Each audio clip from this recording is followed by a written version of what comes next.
بسم الله الرحمن الرحیم. السلام علیکم ملګرو، امید لرم چې تاسو ټول بخیر. نن زما ویډیو چې د هغه د ایټا په اړه کې زیات تر خلک کوم سوالات کې د هغې په اړه کې دا کوم چې teaching jobs راوتی دي. نمبرنی سوال دی چې ایټا کتنے ټیسټ لیگا. ایټا به څومره ټیسټونه اخلي؟ نو ایټا به 2 ټیسټ اخلي. وړاندینی ټیسټ په پیپر بیس دی ځکه چې زیات تر د ټیچینګ ته ډیر خلک اپلای وکړي په لکاو کسانو باندې، نو د هغې ټولو نه کمپیوټر بیس ټیسټ اخیستل ممکن نه وي. نو ایټا والا وایي چې وړاندې به موږ پیپر بیس ټیسټ واخلو او د هغې به 50 پاسینګ مارکس وي. 50 نه چې کوم نمبر کم وي هغه کسان چې دی هغه به فیل تصور کیږي او هغه به مخکې کمپیوټر بیس ټیسټ لپاره اهل نه وي، هغه به فیل تصور کیږي.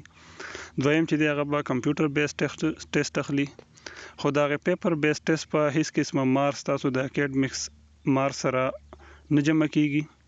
صرف هغه د کمپیوټر بیس ټیسټ لپاره د پاس کېدو لپاره په کار راځي. دویم چې دی هغه به بیا کمپیوټر بیس ټیسټ وي او هغه کمپیوټر بیس ټیسټ مارکس چې دی هغه به تاسو اکیډمیکس سره جمع کیږي او په هغې باندې به تاسو میرټ جوړیږي. دا 2 کوېسچن وي.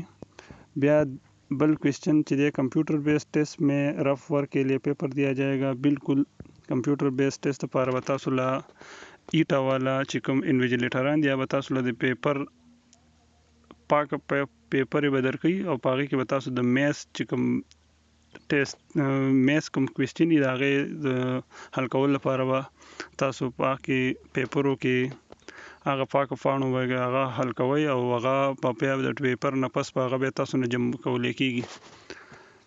بل چې دی دریم نمبر پیپر टेस्ट और computer based test दोनों का वक्त कितना होगा. نو کمپیوټر بیس پیپر بیس ټیسټ چې دی د هغې به 100 ام سی کیو دی او د هغې به 90 منټې وي او کمپیوټر بیس ټیسټ چې دی د هغې به 100 ام سی کیو دی خو د هغې به 1 غنټه ټیم وي، 60 منټ ټیم وي. دا خبره په دې کې نغه ده لکه ګرانه ده ځکه چې په 60 منټ کې 100 ام سی کیو حل کول ډېر ګران کار دی. خو ایټا والا وایي چې نه موږ له داسې کسان پکار دي چې هغه لکه زیات انټیلیجنس د هغوی تیز دي چې زر زر پیپر کوي، نو د هغې به موږ ته ښه دغه میلاویږي ریزلټ.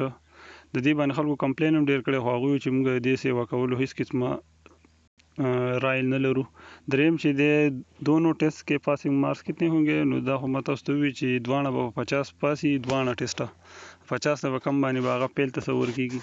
بل یو خبره پکې دا ده چې ایټا والا به کوالټي چیک ټیسټ هم اخلي خو هغه به درې وي، د هغې هېڅ قسمه داسې دغه نشته دی. خو هغوی چې د کوم ټیسټ دوران کې چې د خلکو نه کوم ویډیو شوي هغه ویډیو چې دی هغه به د نادرا سره چیک کوي چې آیا دا کس چې دی دا موږ له د ټیسټ لپاره راغلی نو آیا واقعي چې دا د شناختي کارت چې کوم په شکل باندې دی دا شکل او زموږ چې کوم موږ سره چې کوم پیپر کې موږ کومه ویډیو کړې دا شکل میلاویږي، آیا واقعي دا کس هو.